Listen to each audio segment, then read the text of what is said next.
Ooh, somewhere over the rainbow, way up high,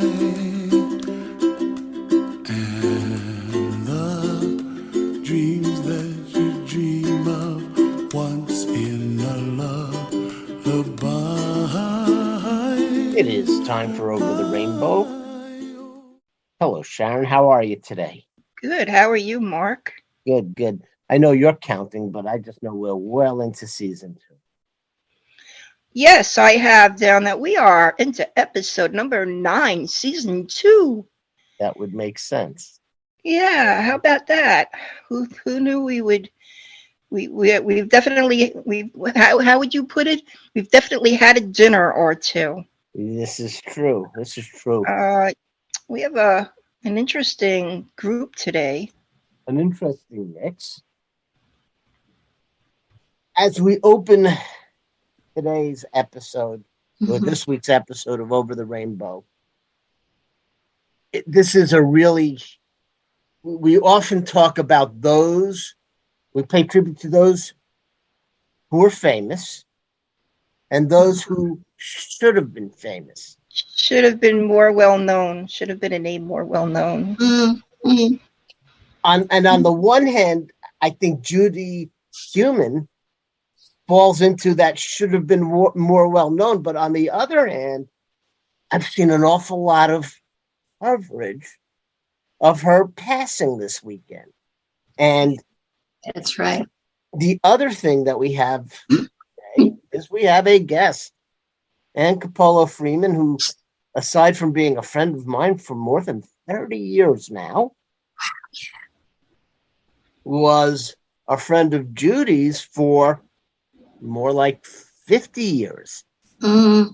Maybe a little bit more.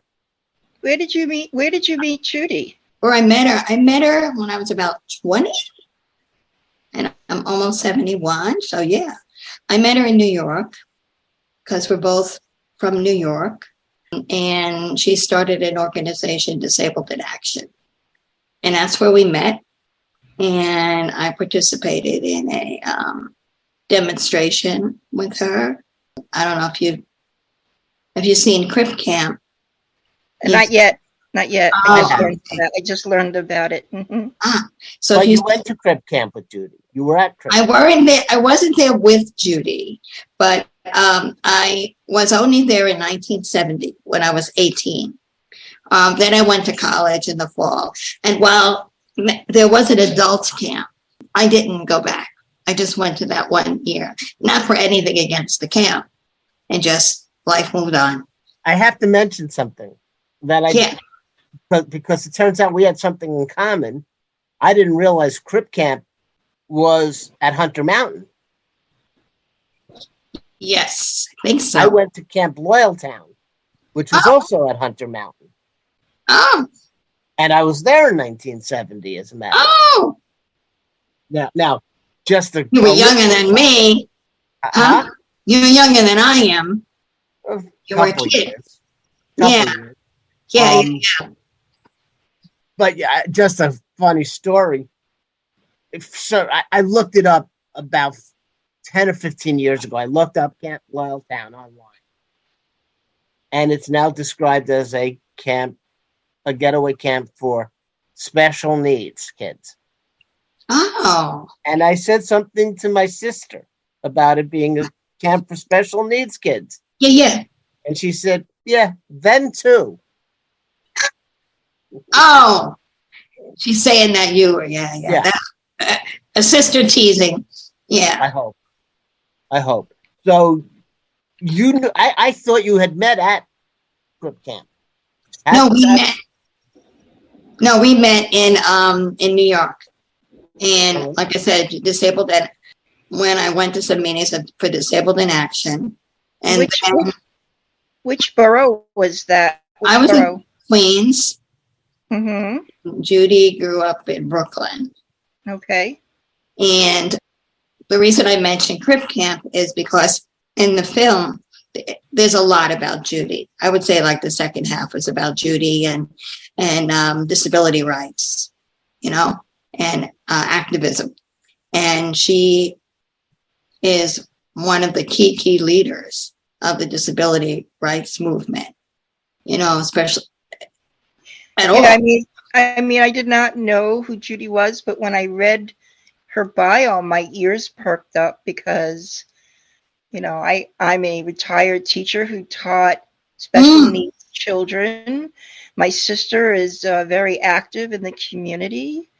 In fact, when she was in college, she went to a camp, a special needs camp as a counselor called Camp Kent. Camp Kent in Connecticut. Okay, I'd heard that. It's not there anymore. It turned into some sort of camp for like romance or something, and I don't even know if it's that anymore. But yeah, my sister was she still is all about helping the special needs. So now go back to Judy. Yeah. You reunited with, you came out, when did you come out to California? Because that's what the protests that Judy led primarily took place. She was here in California. Well, there were protests in New York. Oh, okay. And there was that big one in around 72 and I think it was 72. And again, it's shown in Crip Camp where we sat on, I think it was Madison Avenue, and we blocked traffic. Wow. I was learning, as my friends were, and people I didn't know around the country, that we had to be our own advocates, that we needed to fight back people's view that if you had a disability, you needed to be cured, that equality was not part of the equation. And we were learning from the civil rights movement and from the women's rights movement. We were learning from them about their activism and their ability to come together, not only to discuss problems, but to discuss solutions. And what was born is what we call today the disability rights movement. So I'd like to tell you a couple of riddles. How many people do you think it takes to stop traffic on Madison Avenue during rush hour in New York City? Have a guess? How many? 50. One would be too little. 50 people. And there were no accessible paddy wagons, so they had to just kind of deal with us. But let me tell you another riddle.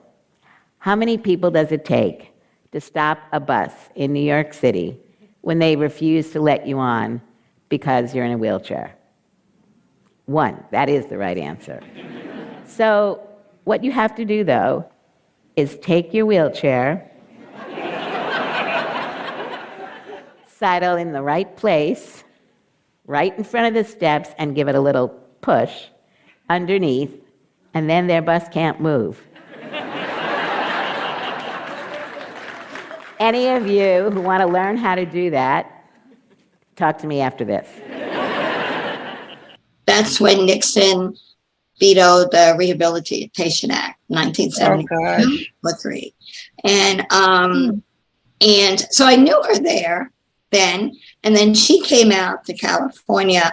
She was invited by Ed Roberts, and it was funny. He was always known as the father of the independent living movement. And now they're calling her the mother of disability. Yes, that's exactly right. Is Ed Roberts, isn't there a building at Cal named for Ed Roberts? Not at Cal, in Berkeley. In Berkeley, okay. And Ed died. He was a big disability rights advocate. And he, there's so many stories, especially from that generation, with discrimination and segregation. And Ed went to UC Berkeley. And at that time, they wouldn't let disabled people live in the dorms. They put them in Cowell Hospital, which is no longer there. The hospital on the campus is gone.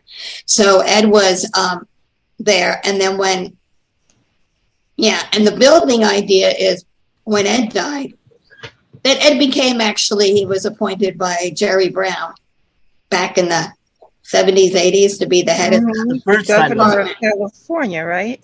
Right, voc rehab, right.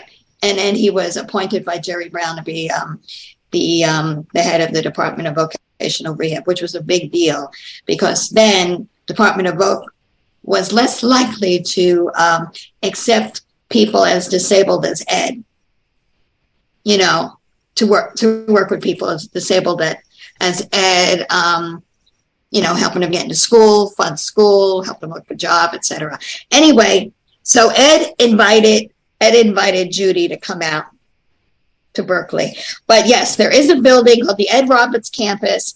When Ed died, people from the city came to the story I heard is that people came from the city to CIL because he was one of the founders of the Center for Independent Living. And they came and said, what can we do for Ed? And then can we put a plaque up? What can we do? Put a plaque. And then some people I heard got a little grandiose there and say, why don't we make a building? Wow. So they did. The city got funding from different sources. And there's the Ed Roberts campus. It's on Ashby. It's right at the BART station, Ashby BART. And in the building, there are housed several disability organizations, including the Center for Independent Living. It's also rented out to some other organizations. Now, So that's the Ed Roberts building. I come to disability rights and lifestyle the old-fashioned way. I mean, I grew up, you probably know, my mom was in a chair. Oh, yes. What was your mom's disability? Multiple sclerosis. That's right. That's right. I remember now, Mark. Access in the 70s, when we came cross-country in 72, was me, my brother, and my dad picking the chair up. Yeah, all right, so you know this. You lived it. Carrying, they held up the cable car at Powell Street while two of the cable car guys helped us get her onto a cable car. Oh, wow. Sometimes it was just one of us or getting a stranger to help. So obviously curb cuts and ramps, you know, those are tremendous benefits. Mm-hmm. But at the same, okay. So at what point, though, is it access and opportunity to help level the playing field? But then there are things that don't seem as necessary to me, aren't the same. Hey, I'll give you an example. And of course, I'm about to say, do you remember Paul Church? Yeah. Paul and I used to debate things like this. There was a lawsuit against Chipotle Grill, the Mexican food restaurant. Okay. Are you familiar with the lawsuit that I'm about to read? No. One of their big things is they prepare your burrito in front of you. You get to watch and help them. Right. I've been there. I'm just not familiar with the lawsuit. He couldn't see over the counter. Mm-hmm. Because, you know, his chair was a certain height, the counter was a certain height, and it was able-bodied people could. He sued because he was being deprived of that part of the experience. Mm-hmm. You know, and I think accessibility, like I said, I lived it, you know, and I had my own issues that are not nearly, you know, what some of you have faced, but having the door be wide enough, having ramps to get into the restaurant, having aisles and things like that, that is really important. I think that it goes a little far when we worry about seeing cilantro placed on a piece of flattened dough. Well, but where do you start drawing the line? You know, that's funny. I hadn't heard about that. But that is under that umbrella of equal access. No, personally, I'd rather get in there than without seeing it. However, when you're talking equal access, and that part of their experience is that you watch them make it for you, and if you don't have that equal opportunity to get it, it would have been cool to have It would have been nice. Or having one counter that was lower. But you know what? There's also certain rides at Disneyland. Yeah. I'm guessing you can't ride. Yeah. I don't care about Disneyland. So, yeah. But at the same But I know. couldn't one argue, just saying, where is that line drawn? Mm-hmm. And I don't, again, I wouldn't know how to make a roller coaster, something that I don't ride either, by the way, accessible. Yeah. But without it destroying the experience for everybody else. Well, but you could make one of the rides, one of the carts, one of the, the little car people go into, accessible. Maybe. You don't have to do everything, Yeah. By the way, that was another argument Paul and I had. Oh, what's that? They brought the JC Decos, the outhouses, the fancy toilets in San Francisco. Oh, yeah. Coin operated, self-cleaning and all of this. I remember that.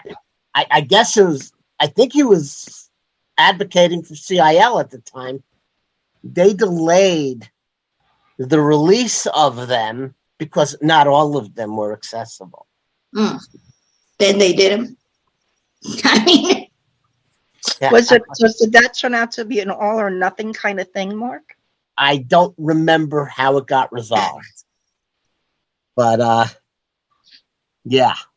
So now, but let's go to Judy. Now, what made Judy the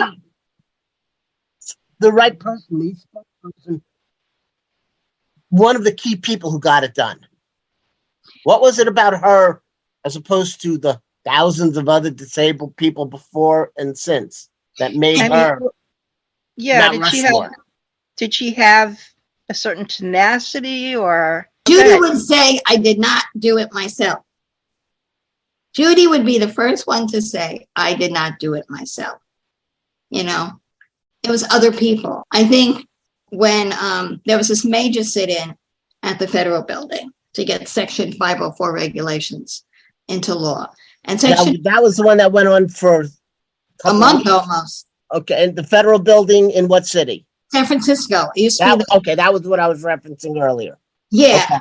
And she was a co-leader of that effort. That law made it mandatory that any organization getting federal money, schools, hospitals, anything federal, can't discriminate against people with disabilities. And it's not only physically disabled, and this includes deaf, hard of hearing, blind, people with autism, mental illness. It includes a lot of other disabilities too, and accommodating them. So what happened is that that was a big deal. A 27-day sit-in of mostly disabled people, over 100 disabled people in a building for a month. In 1972, President Nixon vetoed the Rehabilitation Act. We protested, he signed it. Then the regulations that needed to be promulgated to implement that law had not in fact been signed. We demonstrated they were signed. And when the Americans with Disabilities Act, the ADA, our Emancipation Proclamation Act, looked as though it might not in fact be passed in the House or Senate, disabled people from all across the United States came together and they crawled up the Capitol steps. That was an amazing day. And the House and Senate passed the ADA. So you probably know this. I was amazed to read this. In an attempt to end the sit-in, the Califano's people cut off the electricity, cut off the phone lines, right, to attempt to prevent communications. It didn't work. Didn't work. Why were they not able to cut off the ability for the protesters to communicate? Well, to communicate, so what they did, they communicated using sign language, American Sign Language. that a lot of people who are How deaf. awesome is that? A That's bunch cool. of deaf people protesting. Yeah, because there were deaf people protesting also in the building. You know, Judy had the amazing ability, and not only Judy, there was Kitty Cohn, there were others, but Judy was so good at bringing people with different disabilities together. That's what I wanted to ask. Like, how did she, was there a team? Was there certain people that she surrounded her with that was able to support her leadership? She would bring people together. But go ahead, Mark. Well, I know who brought the food. The Black Panthers, The Black Panthers. they brought the food. Oh, you heard that? Did you not hear that? That's awesome. And then it was Mayor Moscone at the time. You know, this is 77. They were all supporting it. That's right. Moscone, the feds were not supporting. Moscone did support. Right. But anyway, surrounding herself, I don't know per se. I think people really flocked to her. And what Judy would say, I think I say this in Crip Camp. I'm in Crip Camp for just little bits. When Judy would say, we're going to go do this demonstration, it was like, that's it. We're going. So when she said that, did you like, everybody was like, sign me up? Not everybody, you know, I'm sure, but I was like ready. I'll never forget. I was working at CIL. She was at CIL too. And she said, we're going to go to the HEW building, the federal building in San Francisco. You know, we're going to protest that the Califano, Carter's HEW dude, he didn't sign, you know, he hasn't put forth the regulations. Yeah.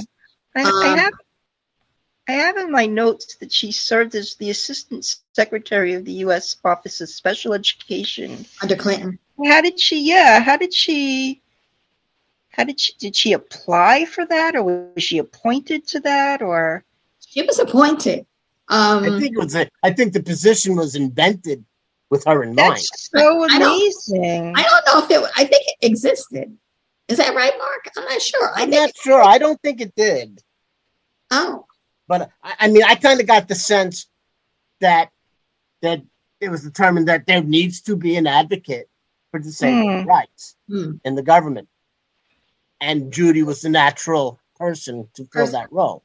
I don't know how that came about. Now, you were at that protest at the federal building. For one night only. Okay. Yes. But now, nobody knew it was going to go on for a month when they got there. No. What Judy had said to me, I remember this, I said in Crip Camp, she said, bring a toothbrush. Oh, And I'm like, oh man, all right. And, you know, I stayed on the floor like with everyone else, you know, for that one night. For one night for me, you know, I'm like, I'm going to go back. I didn't know if I had it. I don't know. I said, I'm going to go back and work at CIL. You know, I didn't have her, you know, I regret it. I regretted it after that. So I'd go back and demonstrate in front of the building. There were demonstrations all the time, you know, going on in front of the building and field calls about it at CIL, you know. But yeah, I did go.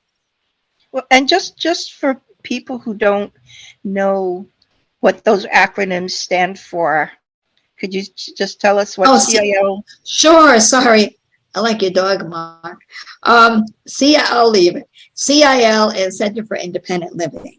And it's actually the first independent living center in the world. There are others there in the country and also in the world. And an independent living center is a nonprofit organization run by and for people with disabilities. I mean, like the majority of the board of directors is disabled, staff. And the idea was we know best what we need. Absolutely. And did they help facilitate where you live? No. They did have a housing department, which is rental. Oh, people don't live there. Okay. So they provided like, attendant referral, people who need personal care assistants, dressing, Mhm. bathing, etc. Right. Back then, they did wheelchair repair. Back then, and they also did they had a housing department where they basically had listings of houses, of apartments, and they Mhm. try to hook people up. Peer counseling department. I worked in the peer counseling department. Okay. Then I went to Berkeley. I worked there. I worked at another non-disability group. Then I went to UC Berkeley, got my master's in social work, and worked in some hospitals. And anyway, I went back there for a short time, between after grad school. So that's what they do. No, they didn't get me. I live in Albany now. My husband and I have a home, Mhm. a little house in Albany. To go back to Judy for a moment. Judy, yes, my friend. As becoming the spokesperson, do you think, and given that you're here, I'm now going to have you speak for the entire breadth of disabled people. You are now that spokesperson.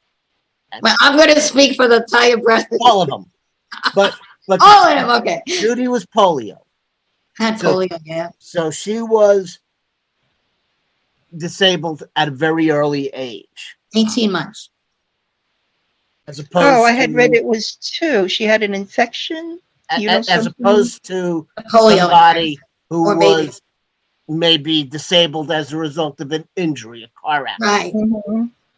Do you think growing up with the disability for virtually her entire life influenced her in a way differently than somebody who was 19, got hurt, and is now 25?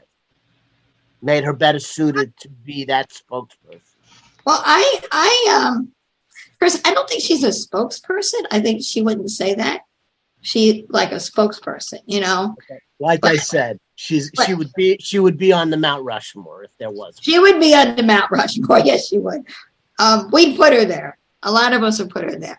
I think, there's always been a lot of, understandable discussion about the experience of people who are born disabled versus people who become disabled later. Because if you've been disabled when you're 19, you kind of have your sort of at least teenage sense of who you are, and for a lot of people, it could be a major loss. I know I have friends who were disabled later. Some, like Paul, very, very involved in disability rights, and then,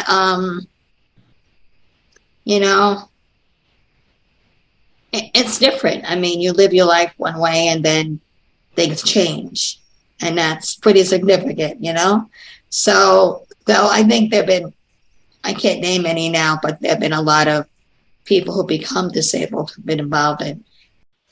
So let me ask you this.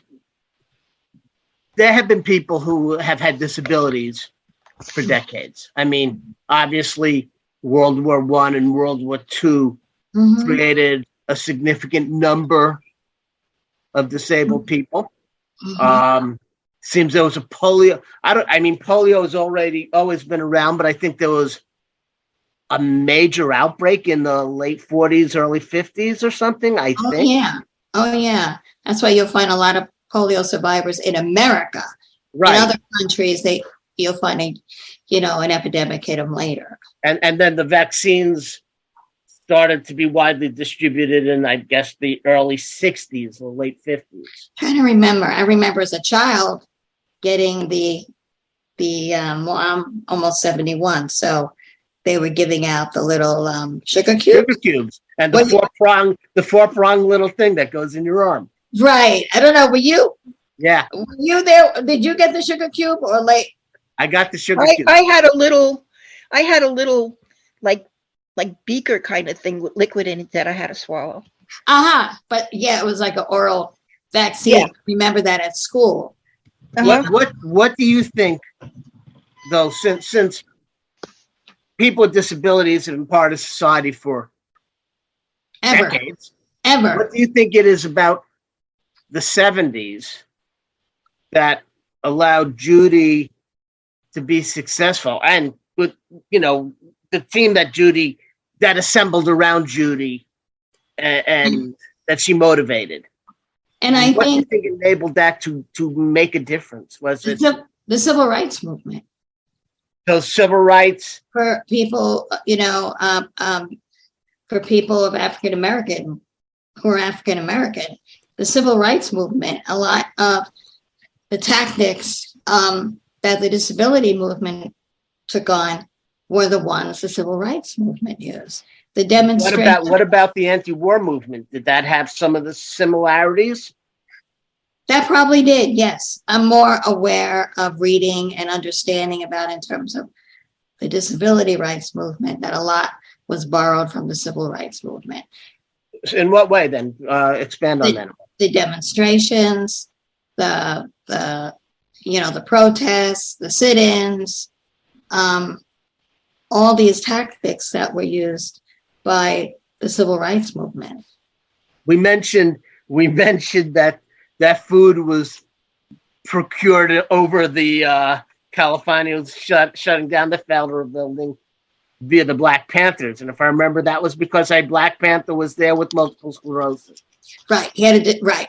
I didn't know he had multiple sclerosis, but that's what I read. That's Brad, yeah, and I didn't know him personally, but that there was a lot of support by the Mayor Moscone of San Francisco at the time. There was a lot of support by politicians and all, because it's so absurd that these regulations were not put into law after so many years. And there was a lot of support for it. I've lived in the Bay Area now for, my God, 30 plus years, almost 40. And I more or less take curb cuts and things like that for granted. Mm-hmm. Is that common around the country now, or is it just the woke progressive San Francisco? I think it is, probably I haven't been around the country, but I think there are a lot more curb cuts around. I don't remember, for instance, having much challenges. Last time I traveled extensively with this in mind would be with Godzilla. And I don't remember having much challenges, whether we were in Dallas or, Portland or Seattle or anything like that. So, yeah. It's certainly not an issue in New York. But a lot, because now it's a law, okay? Things don't happen out of the goodness of people's hearts. Yeah, even the wheelchair access. Law. How is wheelchair access? Now it's almost like a law that if they build a new building, that you have, a ramp. It is a law. Yeah. Yeah. And especially new buildings, Yeah. There's reasonable accommodations issues. Maybe if it's an old building, has to be, maybe it's not possible, blah, blah, blah. There's a lot of stipulations like that. However, what about transportation? It's a law. So I know in New York, they have kneeling buses. Yes. They're doing more stations with elevators, but what about where you live? In the Bay Area? Yeah. That was a good Where question. do you live, Sharon? I live in Staten Island, New York. Oh, okay. We all Yeah. have New York accents, so Oh, that's thank true. you. Yeah, I didn't think about that. Yeah. So, but yeah, in California, do they have? the buses- I know Oh, yeah. mostly in California, you sort of need a car, but for those areas that do have the metro, is there accessibility? There's accessibility with the buses, again, because of the law. The buses are on hydraulics, so they come down and have Right. Or less. the kneeling buses. The kneeling buses, Or whatever, however they. right? Do they have I don't know how that works. I mean, do they have cable cars instead of subways out there? Cable cars are not accessible, as far as I know. But the cable cars Okay. really aren't generally used for commuting. Yeah, but they're not. Is that mostly a, a visitors type of thing? Yeah. The Yeah. commuting, the metro and BART and buses are generally accessible. What's also an interesting trend, but I want to touch on this for a second. When like hotel rooms, accessible hotel rooms. You need an accessible hotel room. Mhm. And the early days, they almost look what they called accessible hotel rooms. I would almost think had some resemblance to a hospital room. Oh, Now, apartments and hotels, the accessible rooms and bathrooms are magnificent. Being Yeah. accessible does not impact the attractiveness at all. It's not like if an able-bodied person got stuck, and I'm making air quotes, right. would say, "Oh my God, this is awful." No, it's almost like they lucked out. Yeah. But even then, accessibility. Not only are there different disabilities that we've touched on between sight and hearing and whatnot, even in the correct term keeps changing, so forgive me, but even in the wheelchair community, different people have different needs. I'm guessing Mhm. your needs are different than Chris Cook's needs, Right. than Nils Jorgensen needs, even though you're all, wheelchair. We use wheelchairs. Yeah. Right. Yeah. So, But see, there are standards in the law that says this has to be this high. This has to be like this. This has to be like this. And so it doesn't fit everybody, of course not. And especially, me being short statured. But I always book a accessible room because I can get my wheelchair into the bathroom. Can't do that. Mhm. I do like the walk-in or roll-in showers over a tub. So the basics are there, but the design of these rooms, if done correctly, it's all based on standards. So we touched on this earlier because my mother was in a chair going from about 1972. Right. And as I mentioned, accessibility in 1972 was Mhm. like, no, I got to tell we would take my mother to a party on a third floor walk up. And we'd get into the apartment and the hosts would say, "Oh my God, Adele, it's wonderful you could make it." As if the three guys who huffed and puffed her up the stairs had nothing to do with it. Right. And she put out the effort.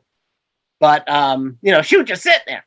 But so I have seen the transitions in accessibility. You, of course, being a little older than me, have dealt with those issues for a good 20 years longer. So you have seen many changes. Mhm. You've lived through both the dark ages and what would now be the enlightened ages. Do you think we have reached a peak? Do you think there needs to be more to still happen? Well, we have, I'm not aware, and I don't know if you should put this on because I'm not sure about accessible taxis. Like, where are they? There are some, but they're not Okay. widespread. Yeah. Are they Uber? There are some. Well, when I But was doing car service, I would have to, they would have a companion with them to help them in and out of the car. But I had to take the wheelchair and, fold it up and put it in the trunk. Mhm. Like, I don't know if Uber does that or if there's a special car company that would do that. Do you have that accessibility? Okay, in terms of, if you're talking about a motorized wheelchair, there's no folding it up and putting it anywhere. Right. There are what they call paratransit systems, and that I think is around the country. I think. Yeah, for us it's accessorized. Accessorized, right. Right. And you apply, and the criteria is that you can't take public transportation, or you you can't take it if it's really cold out or raining out, you know. Right. It's easy, but whatever. So there does need to be more growth in mobility and public and transportation options Yeah, BART is when the elevators work. when the elevators work. BART is our subway, so to speak, comparing it to New York. And when the elevators work, it's great, my opinion. How would you, I would think, I mean, the problem we have in New York is a lot of times when you have stations with elevators, people defecate in there. Yep. Like, wouldn't it be better for people who apply to have a key so that people who aren't disabled could just use the elevator? Well, you don't apply to take BART, you know, to take the subway like our subway. I'm saying, Well, same way that we apply to Accessoride, along with that, like we used to have a key for mom In to other use the words, lift. keep the elevators available only for Only, right, those exactly. who specifically need it. no, well, then you You don't think that would be possible? Well, I don't think so, because then you have people who are visiting. Then shoot, I don't have my key. You know, BART is putting up more like it's sometimes people do use the elevator. They get right in the elevator, and then they can jump the turnstile or whatever, what we call turnstile. But then they can use the elevator. Like in North Berkeley, it's right on the street, the elevator. But now they're making it, you have to run your key in to get past I just saw a big plexiglass door. So if you're going to get in the elevator to evade the fare, you know, get in the elevator and then run right in, you can't do that unless you're right behind somebody, as a friend of mine pointed out, that is using their ticket to go onto the get to the platform. But I think that's better. There are certain elevators in San Francisco. There's a Civic Center, Powell. I haven't gotten on BART in a long time because of the pandemic. And if I do, I've done it locally, like, you know, in Berkeley. So there are elevator operators. So let me And ask then you people won't be, I just want to finish. People won't be able to, at least, Jump it. to defecate and use it as a toilet Right, exactly. while someone is sitting there. And that's, I guess, where some of the more difficult places. I also think BART needs to put more of those damn toilets up outside, you know, for people who are unhoused, and, you know, so it's not used like that. Anyway, go ahead, Mark. I'm to sorry. wrap up, Judy Heumann, Yeah. kind of in the right place at the right time, but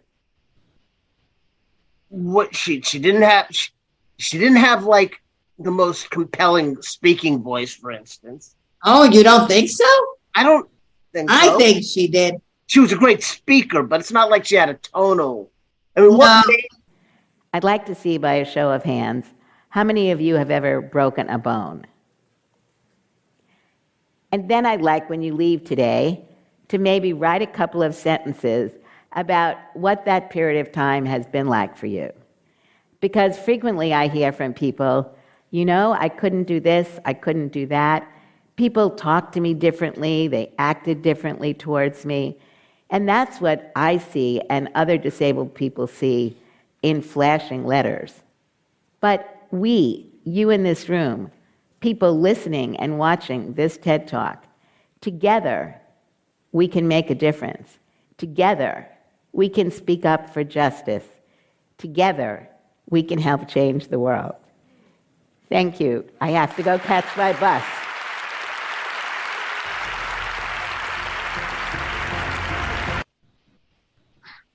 okay? I think, let me tell you about Judy. Yeah. First of all, she was a good friend of mine, and I've been mourning her death. She was a good friend to a lot of people. I would talk to her, you know, I talked to her 2 weeks ago. And she was compassionate. She was caring. She had a heart of gold. thanks to her her work with the Clinton administration and even the World Institute on Disability and the Obama administration, you know, where she worked for the State Department. She got to make changes around the world. She got to meet with disabled people around the world, and they, you know, and talk about disability rights. And a lot of those people went on to work for disability rights in their countries. And so on her funeral online, there were over 2,000 people watching. Wow. More than that. Sam and I, my husband and I, were watching online. And I know at one point the number was up to 2.5 thousand. She had applied for a teaching job. You probably know that history. Back in 1970. In New York, and was denied a job because she was in a wheelchair, because they said she was a fire hazard. You know, I was pushed out of a movie theater once because they said you're a fire hazard. You know, these are what she experiences, what so many people experience. And she wrote a book called Being Human. And Was she working on anything recent? Recently, what she was doing is still going all over the place. She was called upon by people to come speak. Come speak at this, to my group. So she was still working on any specific legislation. I don't know. I personally don't know. And she was just, if you watch Crip Camp, Sharon, you will see, even how do I get into that? How do I look that up? Netflix, right? Netflix, and it has been on YouTube. I'll look on YouTube. I don't have Netflix. Okay. If it's still on YouTube. Okay. So, and she would say she did not do this alone. Right. There was another wonderful activist who died several years ago, Kitty Cohn, who worked with her on organizing the sit-in, and fill the names. You think there are new generations ready to fill the void? I think so. She really, she loved talking to young people. And do you see anybody that will step forward now that we've lost her? I don't personally know of any names. Nobody pops up. Mine. To me, it doesn't mean that One last thing I want to do as we wrap up. I want to ask. Yeah. Because I know you've experienced this. I don't even have to known it factually, because I know from my mother. I know from being in the community. Mm-hmm. You go to a restaurant. Mm-hmm. And the waitress will say, or the waiter will say, and what will she have? Mm-hmm. To your able-bodied friend. Mm-hmm. Is that still a predominant type of social interaction, or has it become more accepting and more normalized? I think it's going to depend on the wait staff. I don't. Trying to remember if it's happened to me.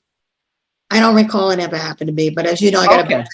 It actually happened to me with my mom. We went to Macy's. We went to Macy's, and she's looking around for, blouse or whatever, and we get a salesperson over there, and she looks at me and says, "What does she have in mind?" And I pointed at my mother, Thank you. Thank you. Has that happened to you, where you've been shopping in a department store and they kind of look over you? I personally don't remember that happening to me. Now, I don't go shopping with, I'm trying to think, I have a non-disabled friend who we'd go shopping together. She moved out of the state. I don't remember that happening to me. Because, as Mark would know, I got a mouth, and I would say, excuse me, where's the blah, blah, blah? So they would know. However, I have been with friends who have speech disabilities, and people will say to me, what does she want? And I'll just point. I'll go, I'll point to my friend. I've done this. This has happened, Right. Some years ago, I was at a restaurant with a friend who, he was usually used an iron lung. It was post polio too, like Judy, but he was like on a reclining kind of wheelchair. They wouldn't even serve us. They ignored us. Oh, Then there was a time, actually, we were in this other restaurant actually in Albany, and the wait staff we had to call their attention, say, excuse me, I think they were nervous around us and someone else in a chair. But that doesn't, but it does happen. Of course it happens. But in terms of me, I haven't experienced it much. We've been talking to Ann Cupolo Freeman, good friend of Judy Heumann. Any last thoughts as we wrap up this segment of Over the Rainbow, Ann? I would suggest people watch Crip Camp, Netflix or YouTube if it's still on, because they will learn a lot about her, and she had a heart of gold, and she cared about people. She loved children. She was amazing. Do you think they would get similar lessons if they watched something like Murder Ball? No. Same year. Yeah, but I think with Murder Ball, oh my God, because you got those personalities, I don't know what they would take from that. What do you think, Mark? I have to watch it again, though. It's been okay. Well, you know what? I think it was. I'm paraphrasing. Okay. But my takeaway from Murder Ball, that was the most surprising. People in wheelchairs can be real assholes. That's true. If they were, I think it was almost like a quote, and I'm not gonna. But if someone was an asshole before they got hurt, yeah, they're probably still an asshole after. Probably. And that people could be athletes, right? Yeah. Folks in chairs could be athletes. Oh, right. But I hear what you're saying, Mark. On wheelchair rugby, and I still remember it's where I met Ann 32 years ago.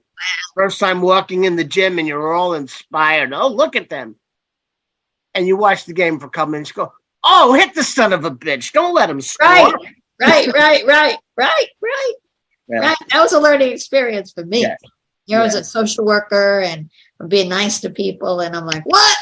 Yeah, but a couple of years later, you clean Steve Pate's clock. People are talking about it 3 decades later. I know. Chris brought it up again. Bam. Tripped over me, Sharon. He did not. You checked him. His chair went one way. He went a different way. And I think you ended up with the ball. Did I? Going. Yeah. Oh, that's the way I remember it. That's the way I tell it. Okay. Well, I love that way. But I do. Was that practice or was it? It was an exhibition tournament at James Kenny Gym. Okay. Because just to give the images, Ann has referenced she is a smaller person. What, about 3.5 feet tall? Yeah. I have a form of dwarfism. And Pate with bam, like 6'4" Malibu beach bum. Yeah. Perfect. Oh, he's so sweet though. And the bigger they are, the harder they fall. Right? Clock. He was so sweet. I think that's where we're going to have to wrap this one up. Okay. And thank you so much for all your time and your stories. It was a pleasure and an honor meeting you, Ann. It was a pleasure meeting you and an honor. And I'm going to be listening to your podcast now. Moving on, we have Heinz Wallach. I have to say, God bless another Holocaust survivor. He was 102 years old. I basically want to say this, that as we run across these survivors, it is so important to remember these people as they pass away, because given the climate we live in now, and the way that history is being rewritten, I think it's really important that the stories that these people relay to us. Yeah, I agree. I don't know that anti-Semitism has ever gone away, but I don't think I've ever seen it so loudly and proudly on display as it Yes. has been in this country in the last 8 years or so now. Yes. So, you've been in a group where I've met some survivors that are there to tell their stories, and they show you on their, I think it's usually on their left wrist, the numbers, the tattoo of the numbers. Mhm. It's chilling. It's chilling, the stories that these people have lived through. And with Heinz as well, he had passed 2 months before turning 103, and most of the notes I got, there's not a lot, but apparently these recollections are through the Dallas Holocaust and Human Rights Museum. I was surprised that there was a museum in Dallas dedicated. Yeah, I was like, what an odd place for it to be, but I'm glad it's there. Yes. Usually you expect, New York, right? Well, there are museums. Holocaust. Yeah. He was 18 when he was released from the camp, so he wasn't a child. He was 18. Right. Now, but he said he lived through Krishnacht. That's a new one for me. And it says it was also known as the Night of Broken Glass. Yeah, it was kind Have of. you heard that it was terminology? equivalent of. Yeah, it was like a pogrom. It was a raid, and it was where they were either rounding up or rousting and torturing Jewish families. Mm-hmm. It it does talk about. It says where Nazi mass violence and destruction targeted the Jews in Germany and Austria on November 9th through the 10th in 1938. Yeah, there were many things. The Jews in Germany weren't just immediately rounded up and taken to concentration camps. No, they were put to. Some of them were put to work. No, but what I'm saying, there were many things in the earlier days, many other forms of abuse, torture, and killing before the concentration camp. I was surprised. It only talks about him being imprisoned with his father, so it makes me wonder if he had siblings, if the mother and the siblings got away. His mother was imprisoned elsewhere. I don't recall what happened to his siblings. I could be conflating it with another story. I believe he reunited with a brother, but his family was broken up. Okay, and the only thing is, it says he was 18 when he was imprisoned in Buchenwald concentration camp, and released 8 days later. Then they were held there for 2 months until his father was able to produce a ticket for Heinz's travel. So I'm wondering if they were imprisoned, how did he, what are these tickets? Oh, no. So he got a ticket, but then he couldn't travel because he couldn't convince the guards to release him because he didn't have a U.S. visa. It's over and over again. That's just scary shit. Yeah, that's just scary shit. So, I just have that he survived. He obviously survived and later on moved from Israel. His father was unable, so the ticket could not be used. He was forced to remain in Germany with his family. He survived and later on moved from Israel to Dallas with his wife in 1980. There was a lot of stuff about him getting married and so on and so forth. And that's pretty much all I have on. No, I know we've seen that in almost every case, and my guess is we're not going to have the opportunity to do that many more stories on this. That's exactly right. But what always amazes me, and I don't know how, they always have gone on to lead relatively normal lives. And Mm, I guess you have to. That's the point of surviving. exactly. It's just beyond imagination to me to come from that kind of experience. And then, go to Nathan's and have hot dogs on the 4th of July. It's a good point.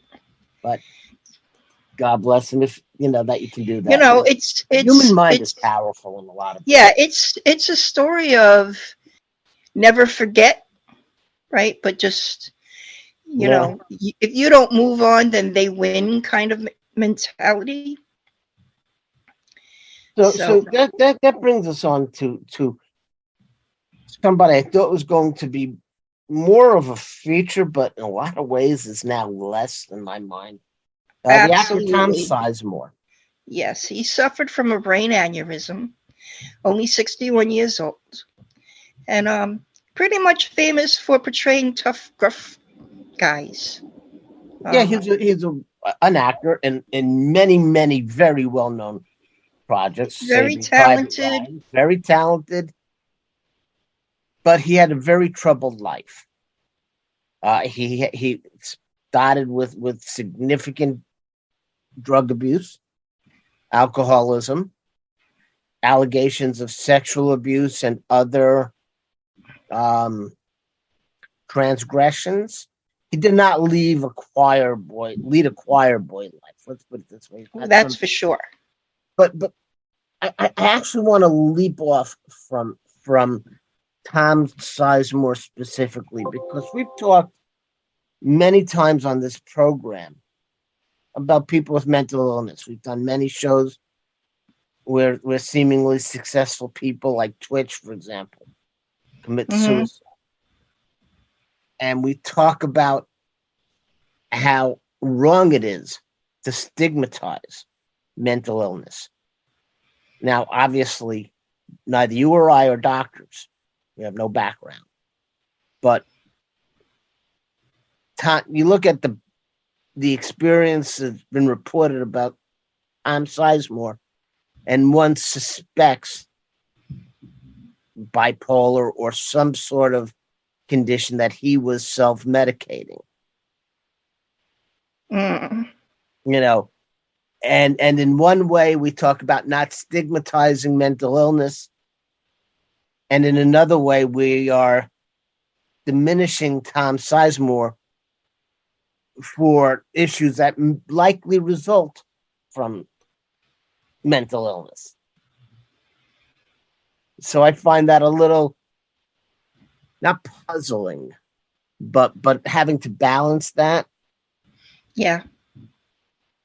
On the, there are also those who say that, there's the trope of his art is associated with his mental illness or his issues, that tortured soul. You do wonder. I mean, very often people who are in entertainment, or many actors or actresses that we've covered, have had all kinds of issues. In some cases where success came, what they say success came very early, or what is considered maybe overnight success.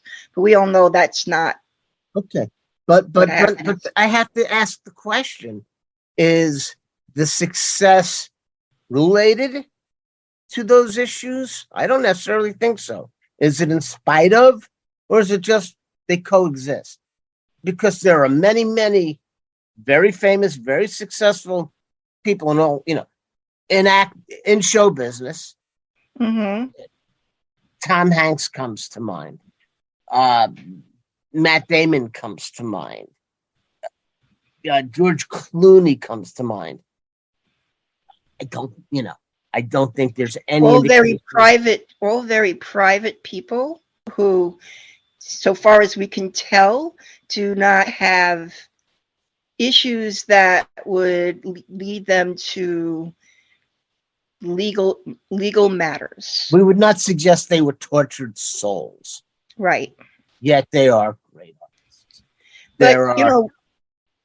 But what are the clues you look for in somebody like Tom Sizemore? Well, I mean, I go back to someone like Janis Joplin. Janis Mhm. Joplin clearly had issues. Jim Morrison Mhm. had issues. And, they had both access and money to get the chemicals that helped deal with those issues, perhaps, or Or exacerbate. exacerbate it. Were they great artists because they had these issues, or in spite of? Were they related? Or was it just coincidence? If you throw down, a handful of whatever rice, you're going to land on random things. There are going to be people who are not in entertainment, yet they're not artists. They don't fall under the Right. image of the tortured artist, but they have those issues. So maybe you just have 5% or 10% of the population are going to have issues, and some of them become artists, and some of them become truck drivers. Some of them work at 7-Eleven, and some of them are lawyers, and some of them become presidents. That's true. You So know, very true. and it's not because, it's not related to, it's not in spite of, it just is. Mm-hmm. So to say Sizemore was a great artist who also had issues, it doesn't necessarily mean it's a tortured artist.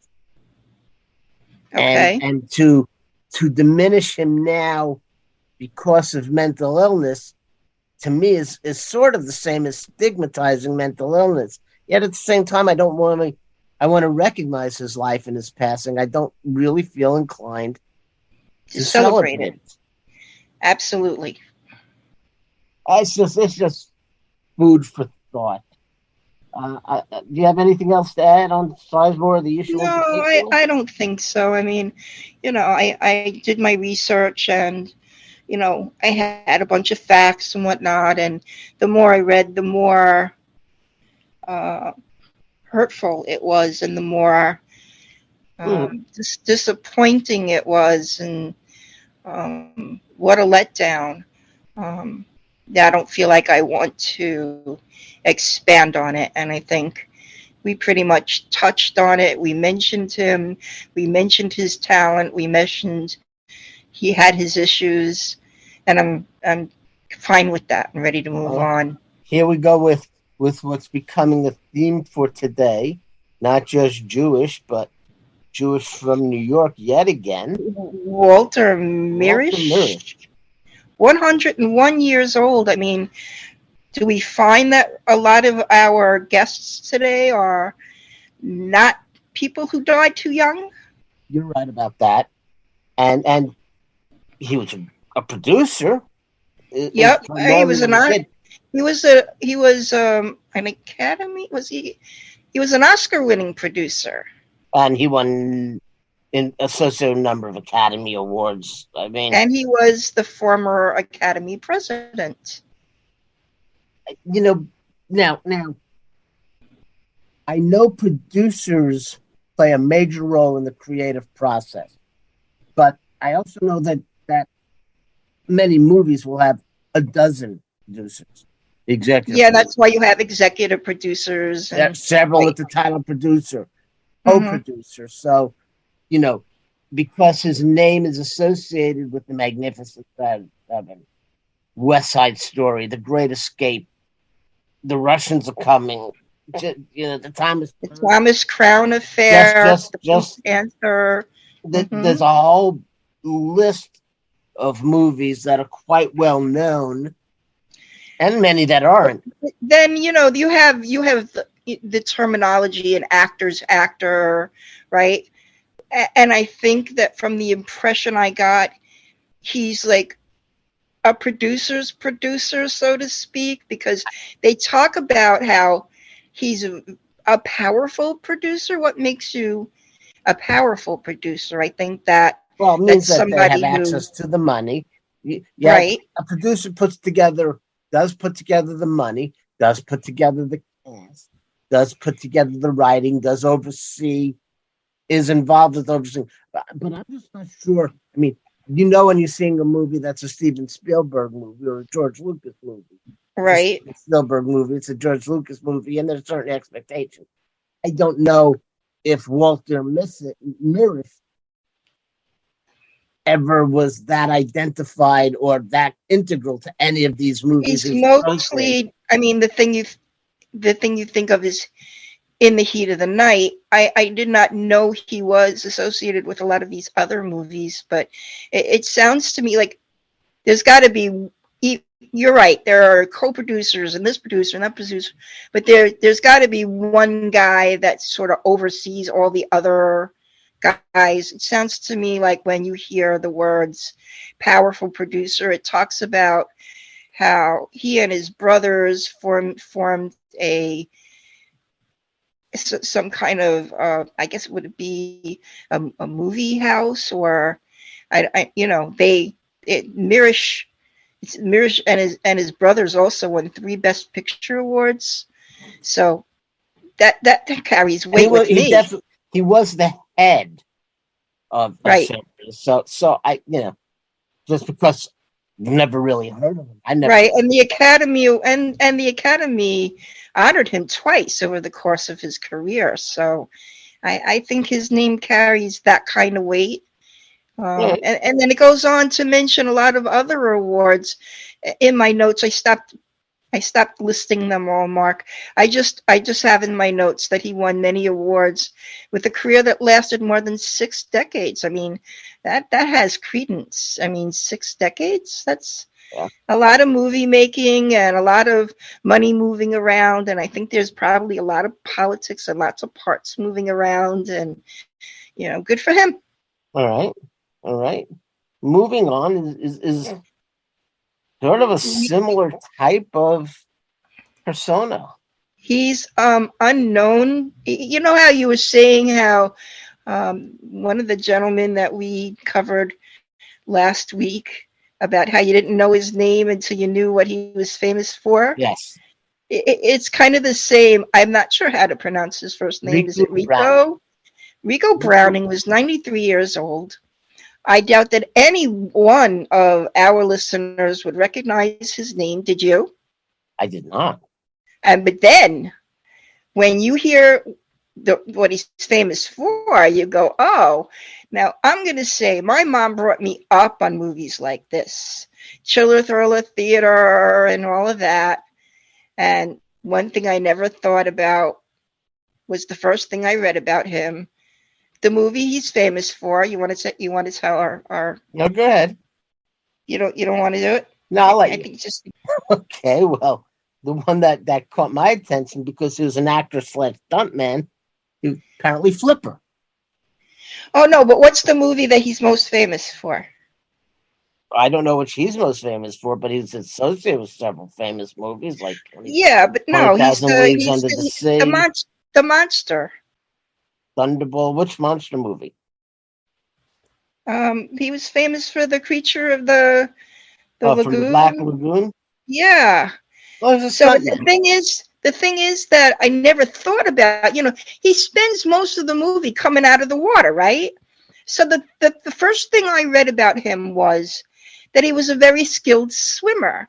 So when you're seeing a movie like this, do you stop to think about, oh gosh, this guy must have been a great swimmer? So I just found that very interesting. And then you go on to hear about the other things he was involved with, which also involve him being a skilled swimmer, right? So that's when we learn about, as you started to bring up, his involvement with Flipper, which he did. I grew up watching that series. He did the series and the movie. Did you watch? And of course. Yeah, and the funny thing was that I read was that he came up with the idea of Flipper while watching a show about Lassie, and he thought, well, if there's a boy in his dog, why can't there be a dolphin and the boy? So that's how they came up with Flipper over Lassie. He might be more famous because today, for instance, someone like Andy Serkis, who was Sméagol in Lord of the Rings, who was Caesar in Planet of the Apes. In other words, who became known for their motion capture. The character, yeah. You know, where you're not really seeing them yet, they inform the character. They become the the character. CGI'd character. Yeah, and a lot of what he did, you know, when I was reading about his swimming skills, he played Gillman, the monster. All right, yeah. So it was a movie with when Tarzan is in New York. I don't know the name of the movie. It might have been something like Tarzan Goes to New York. But there's this scene that stuck in my head where he jumps off the Brooklyn Bridge. And he was an Olympic swimmer. So, I mean, it wasn't the top. It was like the lower level. But it didn't seem like they didn't have the technology back in those days. And the camera followed him like from the leap all the way down. So I don't know how that they would have. That takes a hell of a swimmer to jump from the Brooklyn Bridge is all I'm saying. But he was also in a movie. He was also in a movie called, or was it a comedy?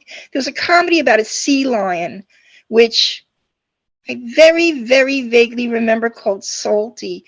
Now, do you remember an episode of Flipper where there was a sea lion? Yeah, I don't know if I'm mixing that up, but he also did some stunt work in some various films, including serving as Jerry Lewis's underwater double in 1959 called Don't Give Up the Ship. And that's really, the movie that I was thinking of was a movie where he played Gillman, which you might remember in monster movies like King Kong and Godzilla. And before being discovered, he swam on the U.S. Air Force swim team. So that's pretty interesting stuff. And that wraps up Mr. Browning. Unless you have something to add, we can move on to Gary Rossington. His mother would have. His mother what? I don't think his mother would have. Okay, I'm having a hard time hearing you now. All right, let's move on to Gary Rossington. Right, 71 years old. The guitarist. Do you remember what band he was with? He was with Lynrd Skynrd. He was one of He was one of many that survived plane crash. He was. From what I read, he was the last remaining member of the original members. Had heart problems. I don't know how many original members there were, but I think there was just four of them. There was four. Well, no, there was three. There was three, and then they added a couple. Right? 3 died in the plane crash. Correct. He survived that. Was he couldn't be the only one. There were 20 passengers who survived. He wasn't going to be the only band member that survived. He was the only band member that survived. Okay. All right. In fact, in my notes, it noted that his bandmates, Ronnie Van Zant, Steve Gaines, and backup singer Cassie Gaines, it says, and several members of their Road and Flight crew all perished. Okay, now he can't be the only member of Lynrd Skynrd who survived, because a year before the plane crash, he and Alan Collins, who was a fellow guitarist for Lynrd Skynrd, were both involved in several separate car accidents that nearly killed them. Right. So So what I'm saying is, if Alan Collins was another member of Lynrd Skynrd, let me finish. Maybe he wasn't on the plane. Let me finish. And then the 3 members who died were Van Zandt, Gaines, and Cassie Gaines. None of them were Alan Collins. I don't know who all made up Lynrd Skynrd. Rossington was not the only one who survived the plane crash. There were more than 4 members. No, I'm just talking about the founding members. Well, Alan Collins would have been one of the founding members. Oh. Naming the cells. Okay. I see. Yeah. I just have, guitarist and songwriter, was known for There's contributing bassist the most famous Larry Junstrom. Mm-hmm. So I don't know who all is in Lynrd Skynrd. All I right, know I'll go with that. he was dancing with death a couple of times. Yeah, given that he's like he drug was like and alcohol influenced I car. was thinking he was like a cat with 9 lives, but he only used up 4 of them. Maybe. But in addition to his solo work, he performed with Lynrd Skynrd. Larry Junstrom died in 2019, so that made him the last original member of the band. Right. He performed with the band until his death in 2023. So till his heart attack. He had one of the most, everybody who listens to the show knows how much I love my drums and my sax, but you can't not admire a good guitar riff. And he wrote Freebird.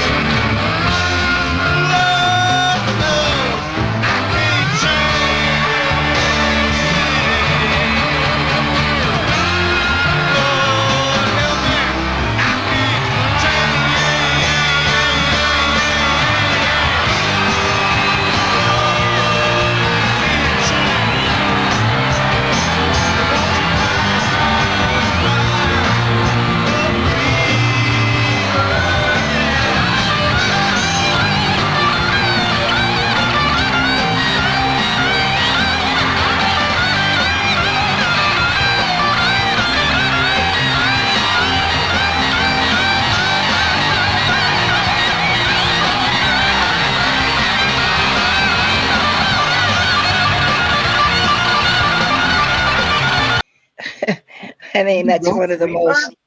He did. He co-wrote Freebird. He played lead guitar, slide guitar in Freebird. I didn't see he had the Co-wrote Freebird and Sweet Home Alabama. Okay, I didn't see he had the writing credit for that, but I will defer to you. You are the musical expert. All right. Anything else on Rossington? No, we touched on his car accident. He was, the only thing I would add is that he was set to begin a new tour in what they said is just 5 months with ZZ Top. Well, yeah, he said he performed. And something about popularizing the triple guitar approach. It talked about how he really admired Buffalo Springfield, who probably invented the approach, but he popularized it. I can't imagine. I couldn't play the guitar with one.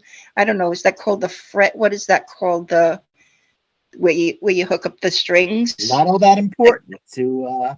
I just think it kind of is when you can play. I'm imagining it in my mind's eye. The three. It's not a keyboard. It's like where you play the strings. What is that called, Mark? The fret or the neck? The fret. Yeah. Well, what's the part when you string up the guitar? The bar. What is that called? I don't know. Okay. Yeah. There's 3 of those. That's what that means by the. And then I don't know. That's what I was thinking. Okay. Anyway. Yeah. That's it. We move on to Dave Willis. We're going into our sports section. 58 years old. Okay, so he's probably the youngest. I would think the youngest on our list today. 58 is not. It's not young. Huh? Not even close to the youngest on our list. All right, there's one further down. He was like 34 or something. But he did. Yeah, Dave Willis was the play-by-play announcer for the Tampa Bay Rays. I almost said Devil Rays. They don't call themselves that anymore.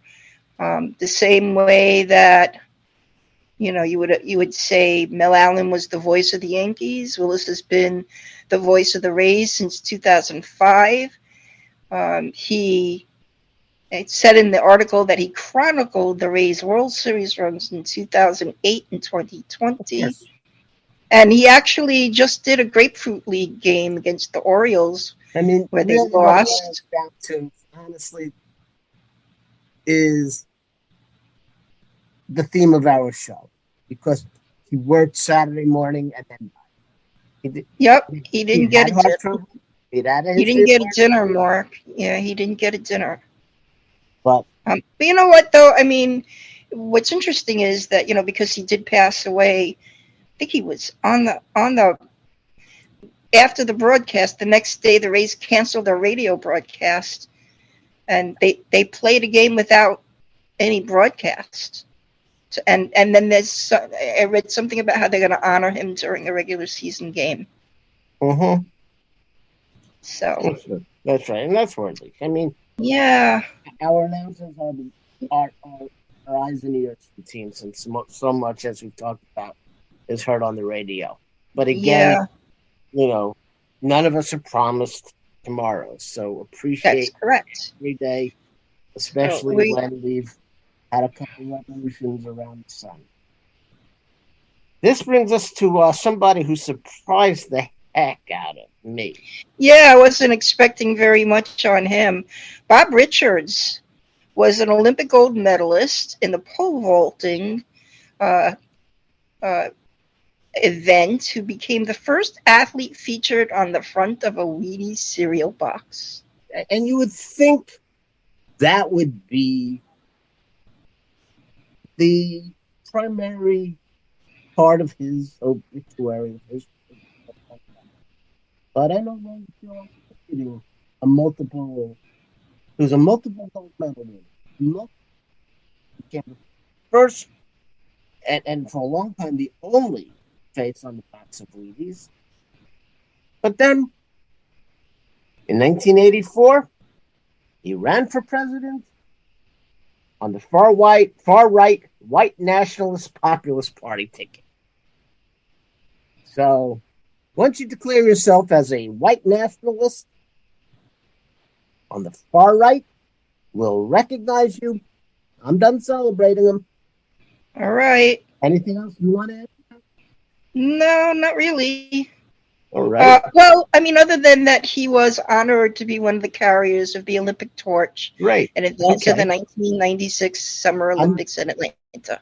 Right. I'm actually surprised that that would be after he came out as a white nationalist. He was still carrying the torch in '94. That's surprising.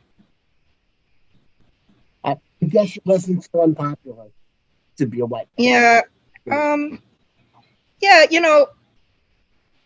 this next person surprised me a little.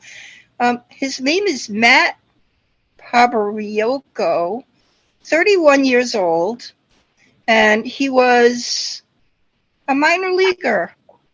But, as I'm writing, I'm now writing, I have a byline on one of my Yankee groups, and my job is to look on the farm and, at people who may have a shot. And you know what? There are many, many young ball players in their 30s who've never been in the major leagues who have a shot. Basically, the reason that I thought of him and thought of you was because he was in the Mets farm system in their AAA. Well, no, he was out of the Mets farm system for the last. Yeah, no, he was along with being in the Mets minor league system. He was also in the Arizona Diamondbacks and the Miami Marlins and AAA for the Mets in 2018. Right. And in the last 4 years, he's primarily spent in an independent and Mexican league, playing in Mexico for the Liga Mexicana del Pacifico. And he just suddenly dropped dead. And they don't know why. They don't say. There's investigations. So we don't know if it was a heart attack or what, but that's pretty much defining our show as well.